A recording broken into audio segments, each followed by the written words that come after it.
Sitting ready on board, my hands down. And we move to the start now of the Prince Albert Challenge Cup. I'm Sarah Cook, and this will be my last race with you alongside Adrian Cassidy. On the left-hand side in the Bark Station is the University of Bristol. On the right-hand side in the Buck Station is Boston University, United States of America. Again, looks quite even going out of the blocks, both crews racing again quite hard. Now we'll see as they come out of the shadow. Here on the side we see a nice view. It's Brown to an early lead at the moment. Comparing this to the last event, it's the same number of people rowing, but now we have a steersman added to the boat. And it makes a huge difference having the coxswain in there. It's one of these events that's, I think, close to the heart of many rowing purists, although a bit of a strange event, the cox pair and the cox four. Of course, the cox pair is not an event here, but certainly I think the cox four is a bit of a nod to the old days, but definitely gives our coxswains another event other than just the 8 to row in. Yeah, and it does feel very different because you have the extra 50 kilos of, in inverted commas, dead weight in the bows of the seat. But they're an important addition to the crew. They motivate and they can actually feel what's going on the boat and coach the athletes during the racing. And we've moved up to the live shots now, and well in the lead on the Bucks Station is Boston University from the United States. The University of Bristol in the Berkshire Station on the left-hand side, a couple of lengths down now.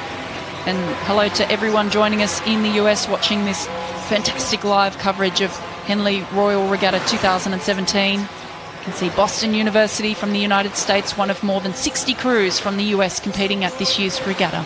Yeah, and this Boston crew is a mixture of their second and third eights that raced during the spring racing season. And they've come down here and really seem to have brought a really good crew together. And really, at the moment, in control of this race. Very powerful rowing. These kind of institutions, they do great training, don't they, during the season? Yes, absolutely. And in that crew from Boston University, in the bow seat, Paul Giro, 2-seat Travis Kennedy, 3-seat Jared Nahr, stroke Isaac McCaskey, and the coxswain Marlena Miller. And we've seen quite a number of female coxswains coxing male crews, which has been fantastic. And of course, that rule change with FISA now internationally at all rowing events, females can now cox male crews and men of course can cox female crews. And with that they've changed the minimum weight category as well, so they can both. And here Bristol still really aggressively racing here. We've found that little statistic that we have one of the members of the Bristol crew is actually going to try and row across the Atlantic on his own this year. So I think the ocean might be more rough than this when he races. This might be good practice though, looking at it. Just struggling a little bit there, clipping a little bit of dirty water. The University of Bristol crew, they're certainly not giving up. It's about laying it all out there on the track. But Boston University, they're looking very strong, very calm.